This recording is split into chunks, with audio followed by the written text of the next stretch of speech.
We're here with like having grown a podcast Yeah. in a year. In a year. Oh, bro, we've actually I don't think we speak about this a lot, but we have an episode that's like 130,000 views. I saw that. That is great. I was like, On our first, yeah. yeah, insane. On business. Yeah, Yeah, very niche. Very niche podcast. Insane. Yeah. And you know, for a lot of people that don't know, when we started the podcast, one of the biggest things was like, how do we want to cultivate the conversation? It was like, Yes. do we want to keep it broader so we can have great viewership, or do we want to narrow it down?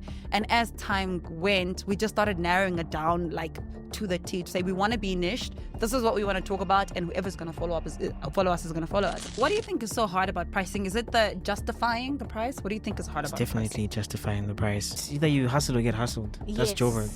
You know what I'm saying? And most of the time people get hustled because they're either too nice, too gullible, and too Yeah. considerate. And then people are just... You lose Joburg is here for... It's business. People are here for business, and that's it.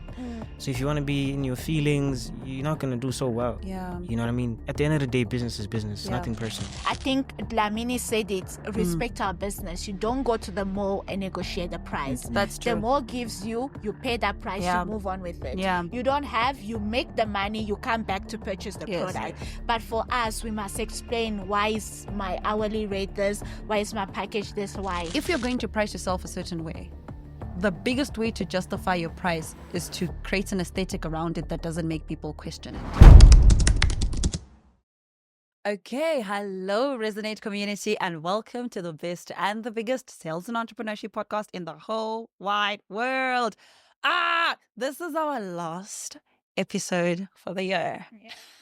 I'm excited to rest, but I'm a bit mellow because I'm going to miss you guys. However, we will not be gone for long. It's going to be just like a few weeks, and then in the beginning of the year, we're going to come back with so much energy and with just a lot of motivation. But on today's episode, I brought the team that makes it all possible. I brought the team that you don't see actually behind the camera, operating the camera, that is booking the guests, the works. And I have my Resonate podcast team with me. We've got Swaggy, who's our editor. You guys have met him before. And we have Steph, who is my virtual, you're not a virtual assistant anymore. Like now you like assistant. Virtual is like, especially to me at least. Yeah, to you. Yeah, Yes. to me it's like, no, I've flown past virtual stuff. Okay. Welcome to the Resonate podcast team. Thank you. It's good to be back Thank you for again. having us back. We are the Yeah. first guests to come back. Yes. Actually, yeah, we are the first. Well, you go. Yeah. Yeah, okay. You're opening doors for more people to come back. Yes. Yeah. Okay, cool. All right, guys. So let's do a fire round of questions. Obviously, the famous question is the one that I like to start with. I know I did ask you guys this before, so I'm hoping, we have had a lot of guests on the podcast. There's been so much growth on the podcast. Yeah. What do you guys look forward to first thing in the morning? Steph, we'll start with you. Oh, wow. Okay. I think the last 3 weeks, I actually look forward to seeing my mom. Oh, that's so cute. Yes, Dad, I'm sorry that it got, I promise. But like my mom breathes life into me, so I look forward to seeing her. Yeah. Even if the tension, firstborn daughter always doing the most. Of course. But I still look forward to seeing her. Oh, Yes. I love that. That's so sweet. That's Swaggy. very sweet. I look forward to the outfit of the day. Ah, Yeah, like what I'm gonna wear. really? Yeah. Nisha Swaggy is stylish, eh? Have you seen his Instagram? I have seen. I've Yes. seen. Putting I'm us just to like, shame. yo, Professional pics only. yo. I see. I'm like, yo. Sana, we can't. Yeah, because I feel like outfit sets the tone for my day. That's So so if interesting. I look good, then I feel good. That is so interesting. I've been a little bit focused on my style this year. Oh, you have improved. half. Yeah, you're doing better. It's like you. It was always good. Look at this guy. It was like more corporate. You remember we had this conversation? She was like very corporate, I hard. remember. Now she's like I'm swagged out. trying. My husband's been putting me on. I'm trying to just be a bit more versatile. Yeah. I still am a corporate. You still are, yes. and yes. I love At that. heart, you are. Yeah, but it's like, I'll pair it with jeans and stuff like that, which is awesome. Okay, cool. And then my second question, I'm loving this question a lot because I think about it like a lot as well. Like I think about it more often than I should, which is if you were to trade careers with somebody for one day, who would it be and why? Steph. Oh, wow, that's intense. Yeah. Okay, it will Mhm. have to be somebody in a position of power, Okay. influence, and can make impact, right? Like Yeah. visible impact, not just Yeah. like private impact. So it has to be somebody in politics, Mm-hmm. a woman. Mm-hmm. I don't know her name. Yeah. There's the prime minister. Do you know the lady? Is it that lady who said, "I'm a bad girl"? Is it that one? Oh my god! I don't know her Bad name. girls, She's yes. popping on Yes. TikTok. Oh, I love her so And much. I love what she said. Good girls don't make history. Yes. Facts. Yeah. Because I'm a good girl. Yes. But now I don't want to be bad as in bad. Yes. I want to be bad as in disrupt. Yes. Yes. Yes. That I don't know her name, but I she's boss remember. babe. Yes. I want to be her. Oh, yes. Okay. I love that so much. And you, Swag? It should be like one of two. Okay. I think the first one would be a musical superstar, pop star. Okay. Oh, Like who? okay. But like a Drake or Kendrick Lamar. Okay. Interesting. Solely because amongst all of the talents that I possess, Mm-hmm. music is one of them. Oh, nice. And dancing is one of them. Oh, nice. So I'd like to like tour for like maybe a month, go on tour for a month Yeah. and see what it's like to be a superstar Wow. or an actor. Wow. Yeah, because I'm very passionate in Interesting. theater. I actually love theater. Yeah. Yeah. So I didn't know that. Oh, wow. Who well, wants to Hmm. be? They're not like us. They're not like Yeah. yeah, or like even if it's not theater, like movies, Yeah. like a Netflix or Yes. I'd like to see what's that like. Like a blockbuster. Yeah, That'd be yeah, so yeah, nice. Yeah. That'd be so nice. What about you? Me. It hasn't changed. Still Angelina Jolie. Okay. Oh, we'll be Angelina Jolie. Okay. However, I have been interested in American politics recently. Yeah. Obviously with the elections and everything coming up, and Yeah. yeah, I just kept thinking like maybe I'd be like a politician Mm-hmm. for the day, and just be in American politics specifically. And just, kind of get into rooms where they're having all of these conversations about all the different rules and regulations and the things that they're moving around. Kamala Harris or Michelle Obama. Or AC. AOC. Is it Donald Trump? Kamala So it's Harris? Kamala? Yeah, Kamala Harris it's the- or it's the Michelle Obama. Definitely Michelle Obama. Yeah. Hello. For sure. Yeah, definitely Michelle Obama. But yeah, I'd just curious there. So there's that, and then I think to myself, I'd probably also maybe want to be, A princess. of course. But I think like a musician, interesting enough. Oh. I'd be like a musician, but like an Afro soul musician that's touring. Like I would be like maybe Thandiswa Mazwai. I was about to for say the that, tiny, actually. tiny desk. Yeah. Yeah, I'd want to do that for This one is day. interesting. It looks very interesting. Yeah, Thandiswa Mazwai, Tiny Desk. I was also listening to like Thandiswa Mazwai and Kama Queenie on my way here. Like that's music I really just. I'd be those girls like doing a concert or Lauryn Hill. Shucks, see? Of course, Lauren Too Hill is- much. Yeah. Yeah. Lauren Hill. There's a Top- lot. top of the Incredible cream. Yeah. talent. Yeah, I'd be Lauryn Hill on tour for the miseducation of Lauryn Hill. Yeah. Exactly. My heart. I see it. Yes. I see it. I see it. I would love it so much. Okay, cool. So we have been doing the Resonate podcast for almost a year now. Yeah. Well, congratulations. Yeah. Yeah. We 1 year. I think we turn a year in like the first week of Feb, if I'm not mistaken. Second week. Second week of Feb, yeah. We turn a year then. It feels like we've been doing this for a little bit longer. Yeah. Yes. I agree. Yeah. I think because of the consistency. Yeah. Yes. I mean, Like we we've- did drop the ball. That's A okay. little bit, yeah. It's not on us. We don't give dates. Yeah. Ooh. But we fought. But we fought hard to be here. And I'm curious to just hear from you guys. And I mean, I'd also love to like chip in a little bit here. Yeah. What has been like a very significant episode for you where you like learned a lot? And I know this might be like a very biased question because maybe the recent ones might be like very sentimental Close because to they're still you. fresh Yes. in your mind. But what has Yeah. been an episode that you like took something away that you can never forget? Okay, I'll start. Okay. So So I guess like you start while I think about it.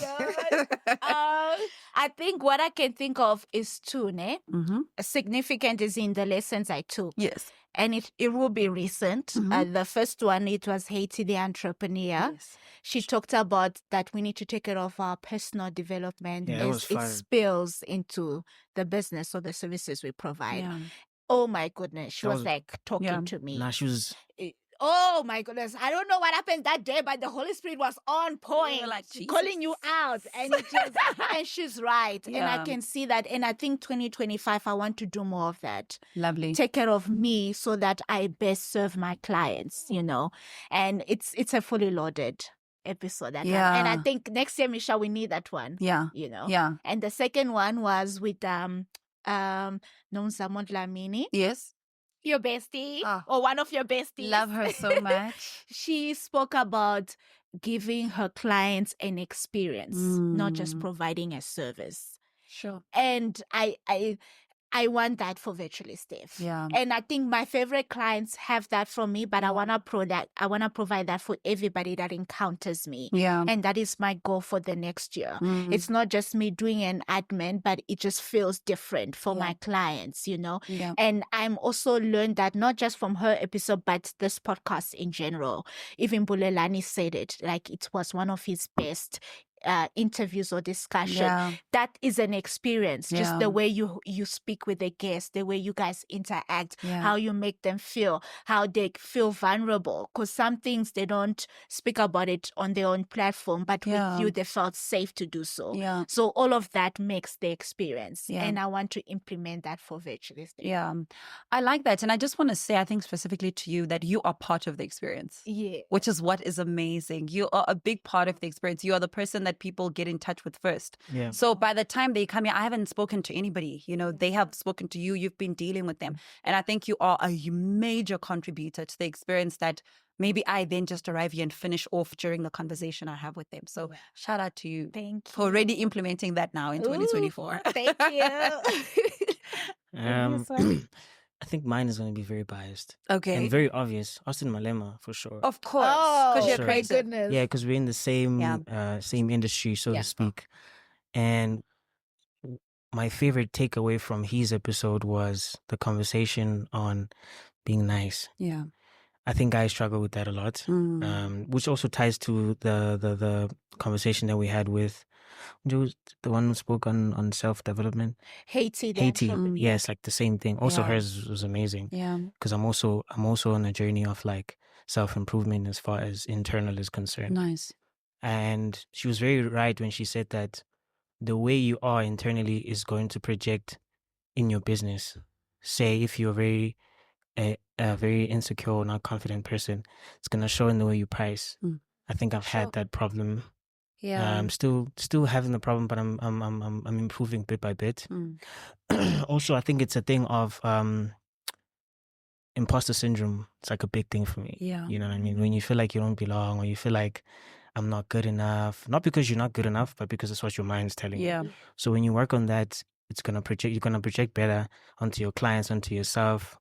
With things like pricing, sometimes you price according to what you feel, not what you're worth.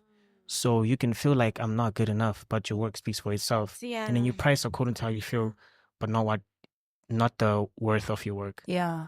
And then when Austin said that, he's nice, and yeah, I think I have that. Also, that ties into pricing again. You don't want to price too much because you feel like you want to be considerate, or you want to be considerate of the person's pockets.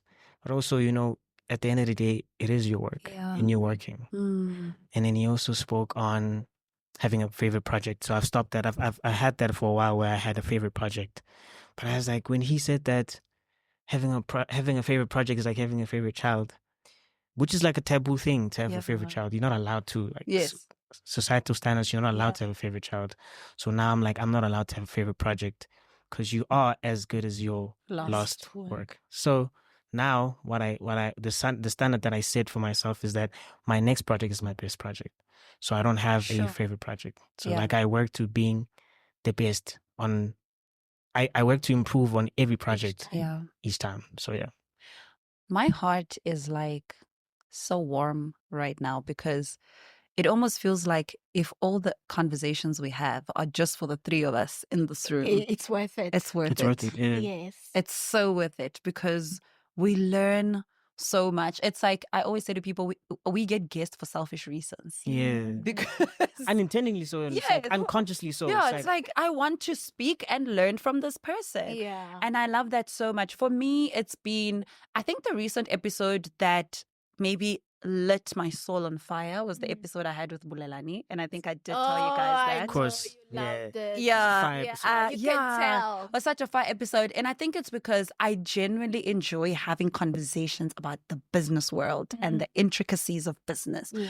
And when he came on, that was like such a big thing. And the dialogue between us, I just, oh my gosh, I was like in my element. I would have recorded if it wasn't for time for 2 hours. Yes. And that's why we want to have him back again, because I'm like, 100%. we only touched the surface. So I really enjoyed that dialogue. It was mentally stimulating for me. I was very just insightful. extremely insightful. That was huge. It was big for me. So I really enjoyed like every part of that conversation. Sorry, Michelle. And I think to add to that, why you enjoyed it so much, Yeah. you two are so passionate about what you do. Yeah. Yeah. So you're not clashing, you're just complementing each other. Yeah.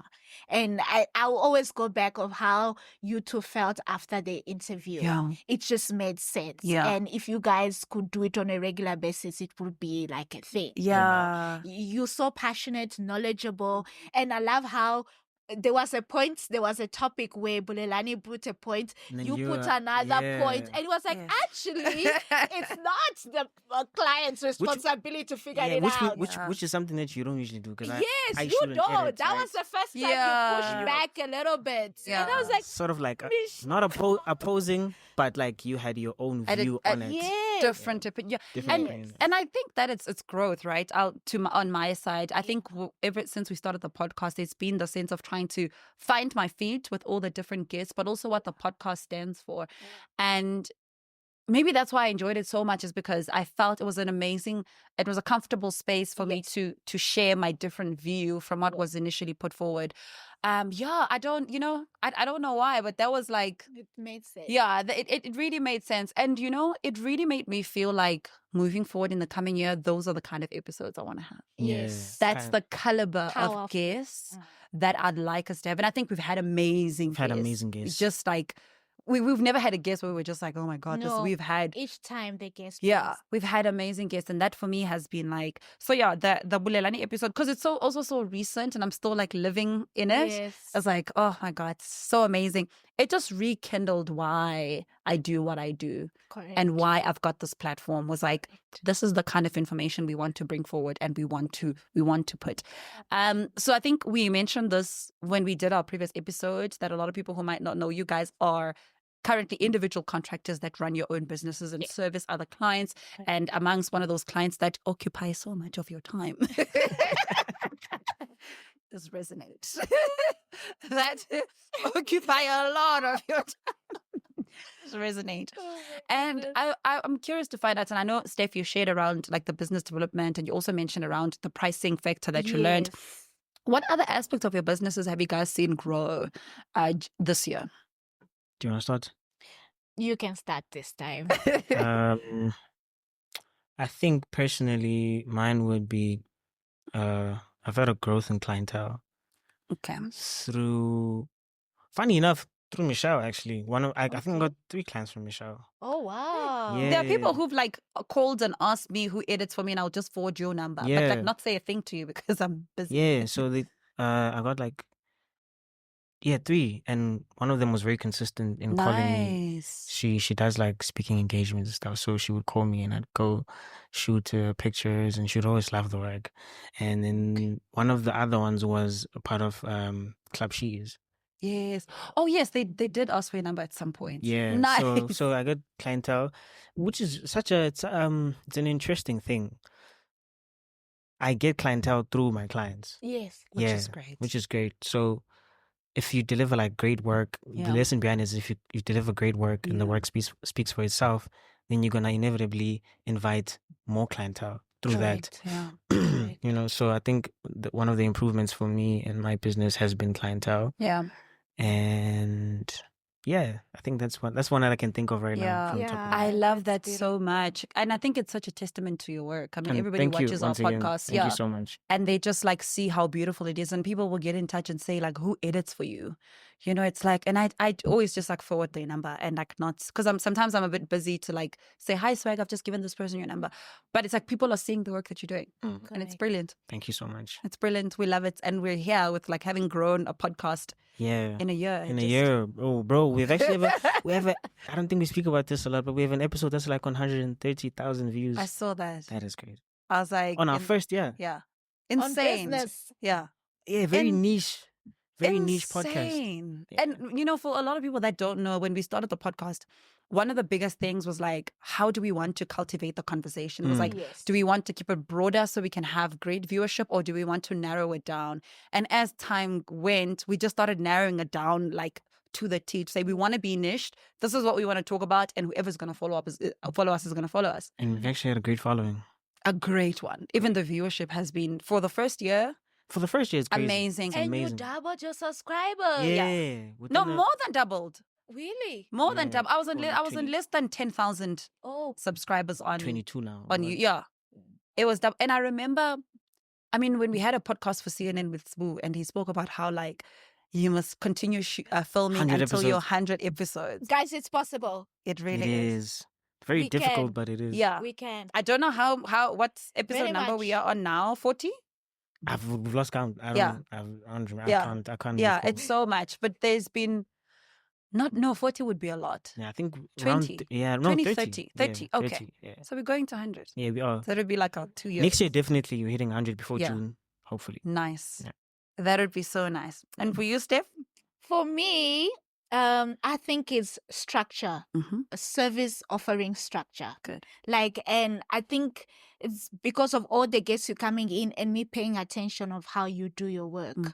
Like it's when I started, it's just general admin. Mm-hmm. I started offering social media because a client asked. That was not my thing, Yeah. you know. And then another client asked me to take care of an event. Another client started asking me to draft proposals, pitch decks. So it just kind of improved. I'm like, you know what? Let me like figure out what's happening here, Yeah. because my clients have a need.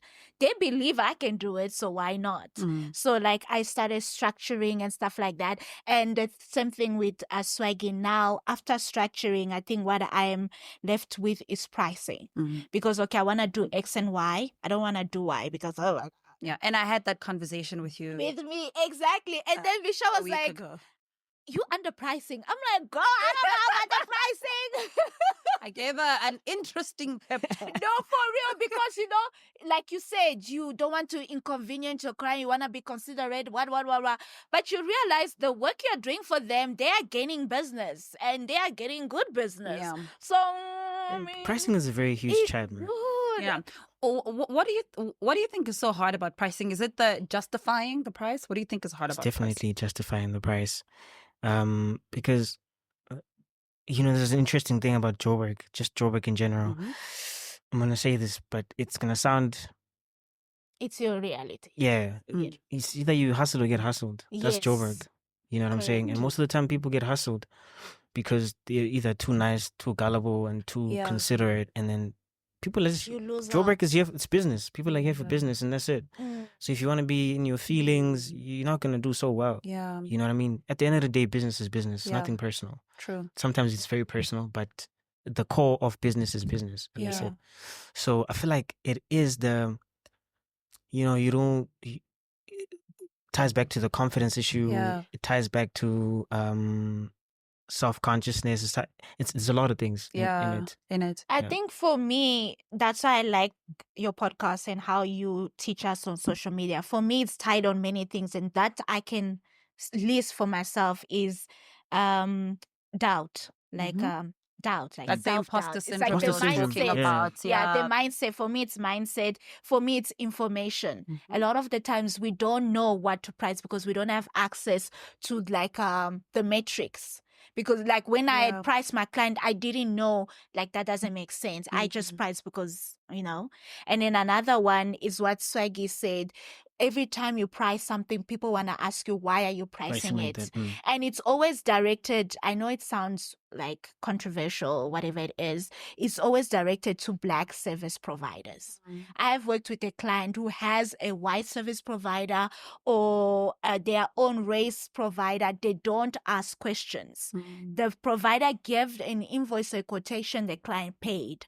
But when that same client worked with a Black service provider, they had questions. Oh, it's too much. I'm a small business, whatever it is. Then that service provider had no choice but to lower the price in order to just accommodate the client. And I think that is that thing where it's sometimes we are too familiar with each other. I think Dlamini said it's respect our business. You don't go to the mall and negotiate the price. That's true. The mall gives you pay that price, you move on with it. Yeah. You don't have, you make the money, you come back to purchase the product. But for us, we must explain, why is my hourly rate this? Why is my package this? Why? Yeah, it's also like the conversation we had with Monosi on Black people feeling obliged or feeling entitled to support Black people just because you're a Black-owned business. And in that direction, it's like you're supporting because you're a Black business, but you can't retain the client. So they're just supporting you because you're Black, not because they want to support you. Yes. So it's also like a chat of sympathy. They like, oh, shame as. And they'll buy from you once and then never. That's what I'm Yes, saying. You don't we retain the don't. client. So it's like they support you because you're Black, but not because they want to support you. So they sympathize for you. Like, oh, Shem, some supporting Shem, yes, we are some supporting. And they're going to stress you A lot. with their support. Exactly. They're going to want you to bend over backwards and hula hoop 3 times and like do a little dance for them to support you.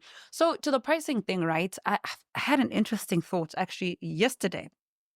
And we just filmed, so as we're recording this, we just released an episode that we did with Zamot Lamini. Yeah. And one of the things she speaks about as a makeup artist is that she embodies what she sells. So she will go to a client at 4 a.m. in the morning for makeup with her full face be done because she prides herself into showing the client that this is what I do and selling it.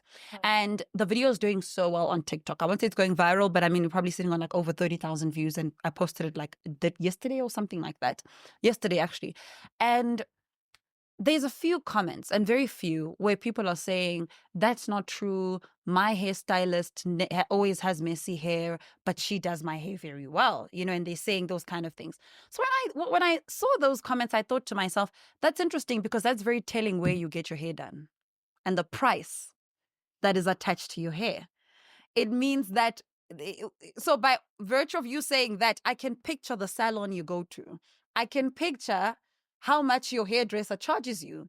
And then I think of like myself, or let's say people in the industry where the people that do our hair, when I go to a company and do a hair installation for my wig, those girls have full frontals. Those girls look good. Those girls have full face beads. So it gets into the pricing conversation. Yeah. That the pricing and the aesthetic of something will tell you how much this thing costs. And what that is teaching me is that if you're going to price yourself a certain way, the biggest way to justify your price is to create an aesthetic around it that doesn't make people question it. Do you get what I'm saying? So for instance, and I'll give you a practical example.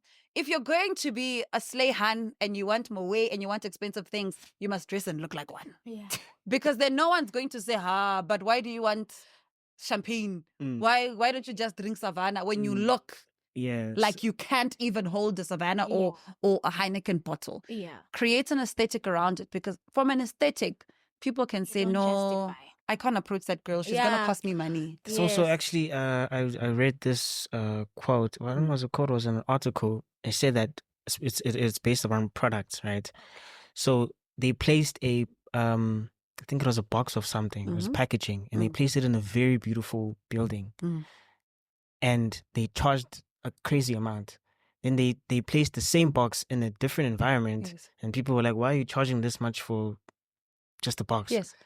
And when they placed it in the other very aesthetically pleasing building, no one asked anything. Yeah. So I get it. I get it. It's definitely the aesthetic around it, because whether we agree with it or not, there's something about pricing in our mind psychologically that tells us the value of something, right? I'm currently reading a book. It's called Influence. I just started it actually last night. And it's a book by a psychologist, and he gets into what makes people buy certain things. And one of the topics that they actually touch on within the first chapter is the pricing. And he tells a story about how a man who had a jewelry store. So it's two stories, right? The first one is that a friend of his came wanting to buy jewelry for his wife, to congratulate his wife for something that the wife had done. And he says that the piece of jewelry that this guy wanted was $500. So this guy saw it and he says, yes, this is awesome. I want to buy it.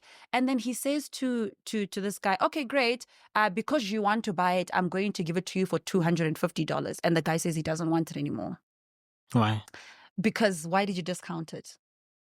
Like something could be wrong. And then that same story continues to say the same guy comes back to look for another product that cost $500. And then he says okay, it costs $500. And because you are celebrating your wife and this is something you are doing, I am going to gift it to you for $200. There's like a phrasing that he uses, but the whole idea around it is the reason for the discount is not because you can't afford it or because the value is low, but it's because I'm also now gifting your wife together with you. Do you get what I'm saying? I want to be part of the experience. It's the reason behind why we are charging low. And maybe sometimes when we do like discounts, Black Friday and all of these things in festive seasons, it's always like the product was 800. Now it's 300. Why? Could be different factors. Some, I think, let me speak for clothing. With seasons, right? Right. Totally. And that's understandable because that logically makes sense. With seasons. And then with other stuff like Black Friday is a very, very tricky thing. Interesting. Because biologically, I think it's in a biological matrix, Black people are prone to spend when there's a discount or when it's very low price. I feel like you're getting a deal. When there's a giveaway. You know, and that's why they named it Black Friday, but that's like a whole nother chat. So it's like, why are they selling the fridge for like 2,000 when the fridge is like 7,000? What's the reason behind that? Do they still make those kind of discounts? It is. I think on. Oh, me, I thought Black Friday is a scam because I feel like the prices are Take a lot. Insane. Take a lot. The prices are pretty dropping decent. really Yeah, well. there's even a Interesting. countdown. It could have been that it hasn't been moving and maybe it gets damaged the longer it stays in. I don't know. So when they're selling that to people. So they are trying to free up stock. You can't keep the stuff forever. Potentially, yeah. There's like a grocery store that I won't mention, but they also do that. They price very low, and the meat also they sell like the meat is very cheap. When it comes to food, I don't play that game. Yeah. But also it ties back to the biological matrix of Black people. Most Black people shop at that the store. That store. Oh, okay. Because it's cheap.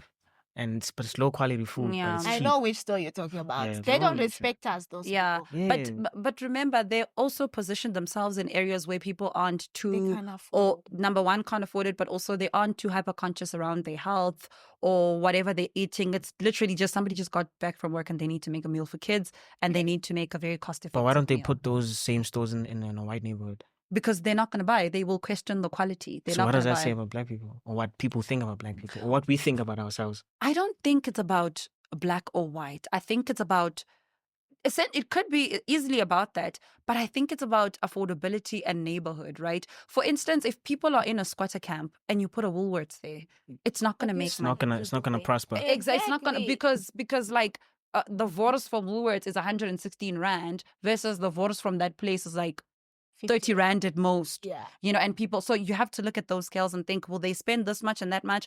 They're not even concerned about like the taste. Like, does this one taste better? They're not in a position, they're on survival mode and they're not in a position to even be worried about packaging or be worried about a lot of those things. And that's why there's like all the spaza shop situation happening. And and it's very sad, but all of those things are based on the fact that people have taken advantage of those kind of communities where people don't necessarily like flip the back of the meat pack to really see what are the ingredients here. You know, that sometimes when you buy Wors, sometimes it's 90% meat, 10% water. Or sometimes it's 60% meat. Or 40. Feed. Exactly. So it's almost like it's capitalism. It is at the highest. Woo! at the highest level. Essentially, it really is what it is. And I think that's why it's important that we create platforms where we are able to educate and uplift our people in these communities, because it yes then becomes a black and white conversation, because our black people are unfortunately in those communities and those situations based on, in South Africa, apartheid that has happened, and access to opportunities. There's a lot of and the state of the economy. Exactly, as well. Goodness. So you have to think about it like this. But circling back to the pricing conversation is like creating an aesthetic, right? So this is something I also saw for myself. I used to struggle with charging for speaking rates, like struggle so much, to a point where sometimes people would ask me to speak for free and I'd say yes. And my mentor would be like, you can't. My mentor would say, Michelle, there's no way you are not. He even said to me, I'm not your boss, but you're not allowed to speak for free. He said, let's fix this. Let's fix this. And then they would say, I would start charging, but it would be like ridiculously low. And then when I charged, I would feel like that's why I love talking about pricing, because I've been through the trenches with pricing. And then what I then started to do, and you know what? I think it just God that brought this idea. So what I then started to do is I started investing in my clothes and my looks. That was my strategy.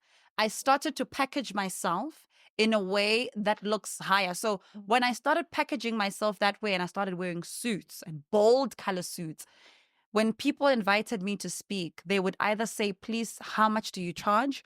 Or if they wanted me for free, they would say, we understand that your speaking comes Without at a you saying fee. anything. Yes. However, we don't have budget, or you know what, but you are psychologically informing people that it takes work to put this together without you saying that. It's crazy because the same thing applies to photography and videography, right? So if you book for a gig and you show up, okay, there's two scenarios. You can be booked for a gig, same gig, two different people.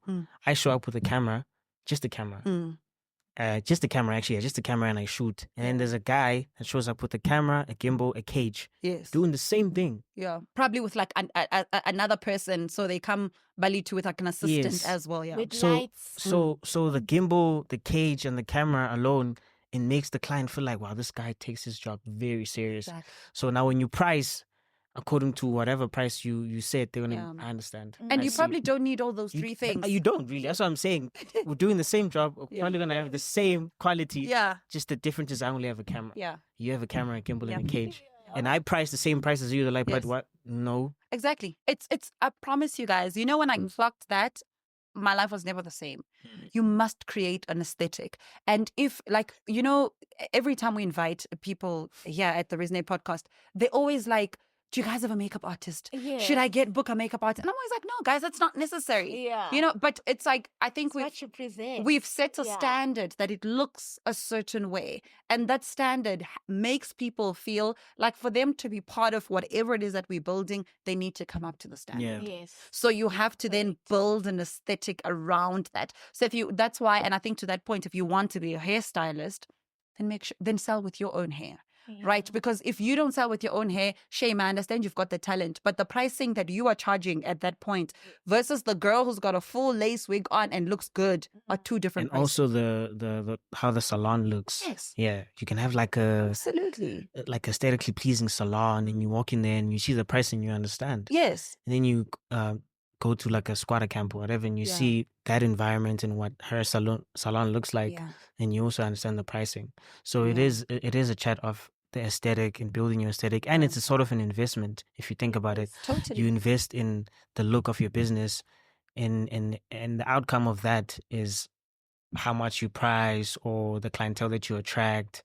You know, so, And also the rooms you get access to. yeah. Very important. People want to be associated with people that look great and that are building amazing things. Yeah. And that's something that you always have to keep at the forefront of your business, is like, is this something that people will want to be part of? Is this something that people will want to talk about associating themselves with? And if it's not, then how do we package it in a way, from just an aesthetic and an all-round way? How do we package it in a way that makes people want to be part or want to talk about what it is that we're building? A good example is Mamposa. Yes. Yeah, he's a great example. Yeah. Yeah. Very, very good. Very, very good. And it's like, and you know what? Their clothing is amazing, but you also have to look at the clientele that proudly wears the brand. It's And high-end yes, people. and the aesthetic of that clientele tells you how much it costs. Without you even going on their website, you'll easily just be like, Yeah, but I shot at my closer recently. I was shooting a thing for him. They were launching the new Mercedes Senton store, and they had Mercedes. He had his own Mercedes, like the new electronic car. And the caliber of people that were there, yeah, it just tells you. yes, And I was checking the pricing. There's nothing less than 5,000. yeah, Nothing. They had like 5,000. yeah. You know what I mean? And that speaks a lot on the brand that he built for himself and the aesthetic that he built and the type of clientele that he wanted to attract in the first place. Because when he came up for the first time, people were like, this guy's crazy. Yeah. Why is he charging so much? And I think what I love about his brand is he embraced that from the beginning. Yes. Because my exposure to his brand was social media saying you need 1 million rand to buy. shop at his anything that he sells. Yeah. And then with how time goes, he has stuck to it. He has embraced it. This is my brand. We're a luxury brand. We represent Africa. Yeah. This is what we do. Yeah. And when Michelle Obama wore it, And now it's Sarah global, Jakes wore it, Now it's very I was global. like, Haimo, this man is gone, man. People will always come around if you just stick to it. Correct. That's it. I think sometimes we want people to immediately agree with us, and then when they don't, we change direction. Yes. People will eventually come around, but they have to see you sticking through it for a very long time for them to be like, actually, maybe there is something here. And I think the backbone of this conversation is the realization and the transparency of the fact that there's a market for both. Yes. There's a market for your high end. Yes. There's also a market for the people who are not interested in the aesthetic. Correct. Who really just want to get into your salon and they don't care what you look like and they want you to do their hair. There's a market for that. Because you're good at it. There's definitely a market for that, right? And it's okay to say, okay, it's very different. But like we said, they look different and they charge differently. And that's the honest truth. If you then want to get on this other side, you can't just get on this other side by being good. You have to create an aesthetic that is believable, that brings people to the other side for people to eventually, it's like what I'm saying, that people should estimate how much it costs. Before they even interface with you. They should just be like, no, we want to book her to speak. I'm sure she's like X amount of money. She's too expensive. Exactly. And people do charge that. Oh my goodness. Michelle. You'd be shocked to find out how much people charge. Yeah, they do. But remember, they embrace that. They look like it. They look like it. They get paid for it. Yes, it's as easy as going to the gym and working on your body. It just, especially if you're in certain industries like musicians, it increases your value. It increases your likability. It increases your talkability amongst people. It's the small little things that you can add that will help you no longer have to justify your pricing. So like, for instance, for you as a photographer and videographer, it's like, try maybe when you're going to gigs, creating like a very classic, stunning, not necessarily uniform, but outfit that you shoot in. That just makes you stand out. It's like maybe for every client you print a crew member shirt for them with their name on it. It's like tiny things like that if you had to apply, people would just be like, of course, like I can see why Swaggy charges this much because of this. It's the small little differentiators. It's not the big things. It's really not the big things. It's like very, very tiny. Pricing for me has been, I struggled with pricing like so much. I struggled with pricing a lot.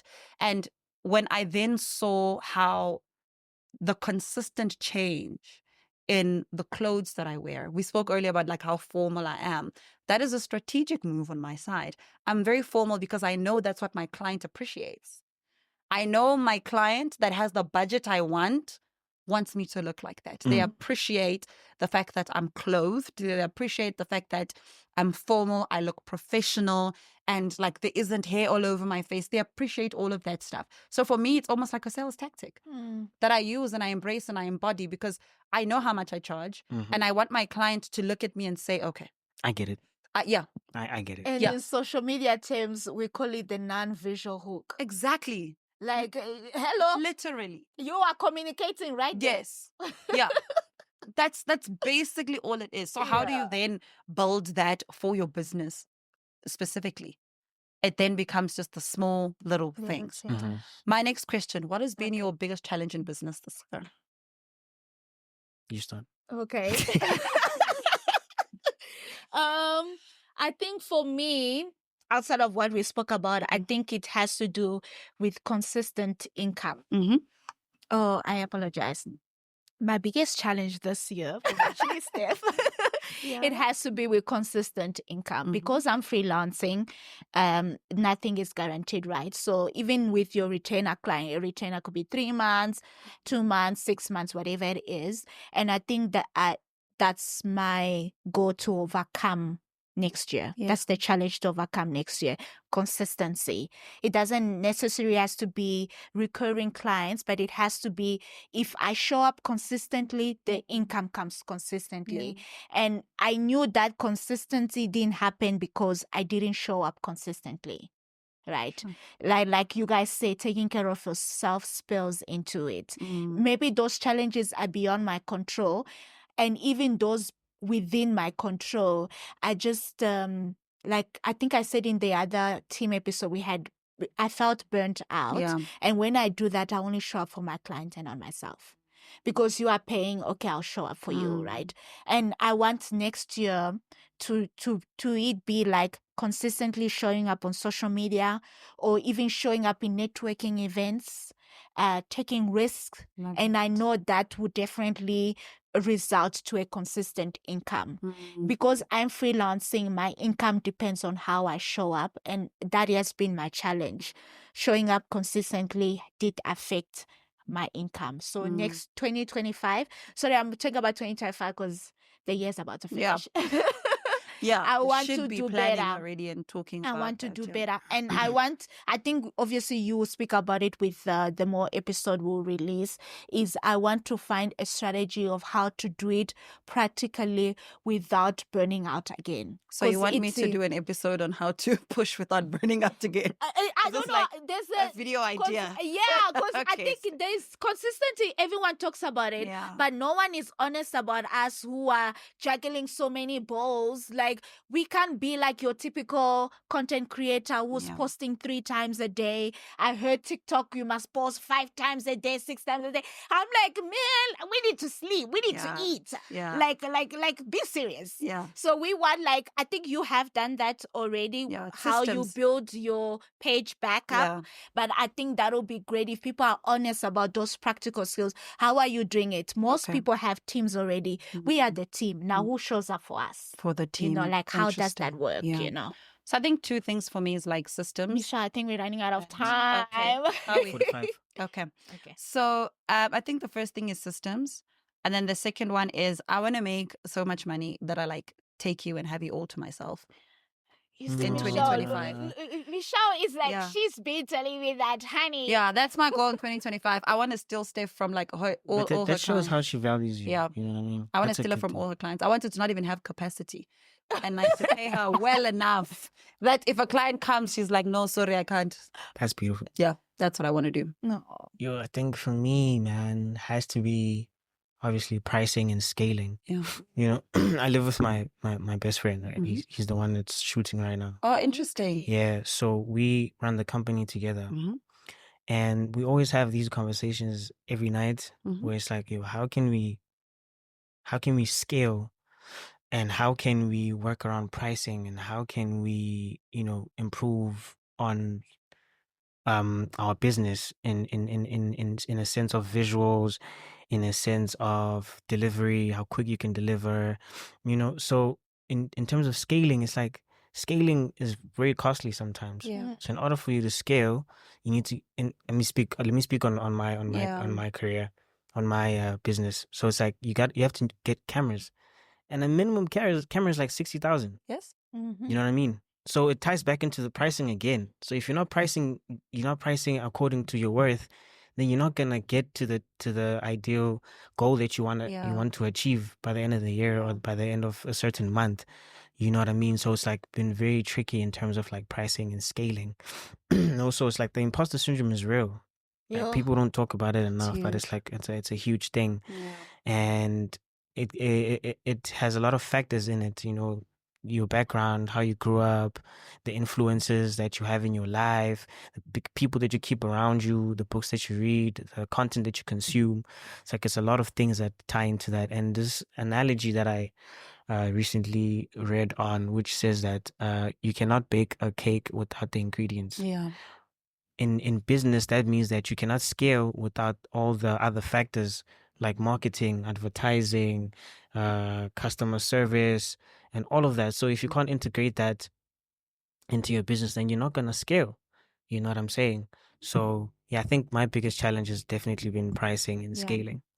So to the pricing and scaling conversation, one of a lot of people's favorite YouTubers, who's like a very dear friend of mine, close to my heart, who does something similar and just putting together, doing a studio Tato. content,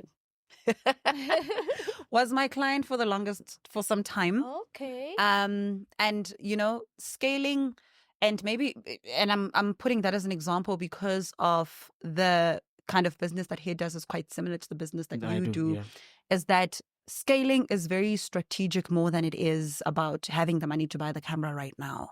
It's making small little strategic moves to be able to accumulate the clientele that will pay you enough to fast track the process of buying the cameras to essentially then moving Scale. forward. Yeah. Scale. And let's have a conversation. Mm. That's all I'll say. Mm. Let's have a conversation. I have also, I think in this year, struggled with scaling. Okay. A lot. I've struggled with scaling a lot. I think the podcast and my business this year specifically grew Immensely. It grew more than I expected. More than we both expected. Yeah, it 'Cause was. me and Michelle started together, Yeah. and with the conversations we were having, is like, yo, do you think people are gonna like the I was like, podcast? Because it's yeah. very niche, bro. You know what I mean? And I remember we were like okay initially with like the first 20 episodes for no one to watch. Yeah, we were like Oh, 1,000 views is okay. You were We- putting your our 10,000 steps. Yeah, we were just like, 1,000 oh, views let's is fine. And Yeah, we we're got like, our first 1,000 is views, fine. like, It's fine. Yeah. We're like, great. And then just over time, the momentum just peaked. And I Yeah. think the peaking of the momentum helped the business. And then from the business, it's like more opportunities came from the business. I struggled a lot with scaling because I had so many plans for Resonate as a hub overall. Okay. And I had to kind of prioritize and figure out like what is important right now. And that's been like an interesting time for me this year. But I've got so much clarity coming into the following year around what it is that I want to do and how it's going to come together. And I think this podcast is like the backbone of all of that, because the things that it birthed this year for me were like Crazy. hilarious. Some of them we can't even mention on camera. Yeah. Can't. Guys, It sorry. is what it is. Yeah, it's like, it's like, yeah, but you know, that's just, and I think to what I was saying to Swag is like those, just making those strategic moves, like small, tiny strategic moves that position you in front of the right client. You know, what you need is not a once-off job that pays 20,000. What you need is a client that wants content in 3 months and is willing to pay 150,000 rand. Do you get what I mean? Correct. So that you can then take that money and then invest in there. And you know what I'm saying? Like those, you just have to put yourself in front of the right client Mm-hmm. that is able to pay that, or the right opportunities that releases the cash. So these 20K and these like small amounts just become the cash flow that runs the business on a day to day. But then you've got big contracts that are sitting there that are running through every other thing that needs to happen. And also at the end of the day, it's God's plan. You know what I mean? So At the maybe right time. Yeah, at the right time. So maybe right now I'm not ready to Yeah. be there. God feels like I'm not ready to Yeah. be there. So when God feels like it's time, then it Yeah. will happen. That's Because true. we plan, but God decides. Yeah, and it's also accumulating experience for you, right? So you can be more Yeah. refined. Yeah. Otherwise, if it blows up too soon, And then I'm just gonna be overwhelmed. exactly. and Yeah. So yeah. I think you're very right. God has to prepare you for that move. Okay, for the sake of time, the last question to you guys is like the famous question that I'm enjoying God. lately towards the end of the Oh, my podcast. goodness. 5 years. Yeah, it's the 5-year question. Yo, And Father. let me tell you why I've been asking this question, right? Okay. I think sometimes when we have these conversations, we reflect a lot in the past. Mm. And like, and I intend to bring that question for us to start reflecting on what to look forward to. There is something about speaking to yourself in the future that brings a bit of excitement Mm-hmm. and that brings a bit of clarity when you actually say it out loud with your mouth. Yeah. It's a practice I've started for myself within just speaking out loud in my prayer time and in my journaling, where I will like intentionally Yeah. talk to future me and tell her what it's about, what it's going to be, and where she's going to be, what state of mind she should be in or she's going to be in. And I'm finding so much power in that. And I've just, to an extent, brought it to the podcast. Oh, you know what actually brought this thing? Remember I told you guys a while ago. Remember we had a brief conversation. I was telling you guys I'm currently studying Muhammad Ali. Yes. Do you remember that conversation? I was like, I'm just so intrigued and I've been watching documentaries of him and whatever. And the biggest thing I realized was that Muhammad Ali constantly spoke to the future him. Muhammad Ali constantly spoke to the match he's about to play and about how he's going to crush this person, what he's going to do to them. That's not him right now. That's what he's working towards. Yeah. And he did everything he could to make sure that he doesn't swallow his words. You know, and I think there's so much power in I call it, some people call it big talk, you know? So I'm really curious to know, what would you say to yourself? And maybe let's bring it close to home, right? Okay. So what message would you leave to Steph, to Swaggy, towards the end of 2025? Oh, in 1 year's time. Yeah, that's too close. Yeah. She's changing it. She's That's not fair. Okay, no, wait. You can say 2025 and then say 5 years. 5 years. Yeah. Okay. 2025, what Mhm. I would say to the future me is do not self-sabotage. Mm. That is what I'll say. Because all these things, I'm not ready, limited mindset, because I know myself. I have a lot of fear. Mm. Yeah. And we rebuke that in the in name Jesus' of name. Jesus. Amen. And it's something I think I'm growing slowly into it. And I don't want to self-sabotage. So that is like as I walk into the new year, Yeah. is everything is on me. So no more excuses. Yeah. And I think Mel Gibson says no one is coming. Yeah. So I cannot sabotage because no one is gonna come and save me. Yeah. That is what I'll say. Okay. Okay, in 5 years' time, Yes. I hope I'm married. Like being single 2024, you guys have done the most to us. We are seeing marriages, proposals. We are tired. Don't want to say names, but Michelle. This one, everything happened, and we find out like everybody else. Like, oh my God, 5 years time, I want to be a such a Mrs. private life. Exactly. So I want to be a Mrs. Okay. If it's possible. If it's not, I still want to love myself where my self-worth is not tied to another human. Because like, I don't know God's plan. Yeah. If it's for me to go to heaven single, what must I tell him? Hey. You know? So I want to love myself to a point where whoever will come in, I'm able to reciprocate, Yes. not cause problems. Yeah. I know I talk too much, but I'm a good girl. Yeah. But a husband would be great. Oh Jesus. my goodness. Okay. All right. Swaggy. I love that.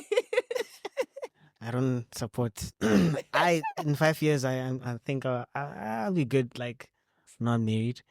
I think I want to work You're on self. younger than me, bro. I'll be I'm the 30 youngest. next Yeah, I'm the year. youngest in the. But the ones room. that say that usually shock us. Get married first. Really? Yay. We'll see. We'll see. Next year you'll get an invite.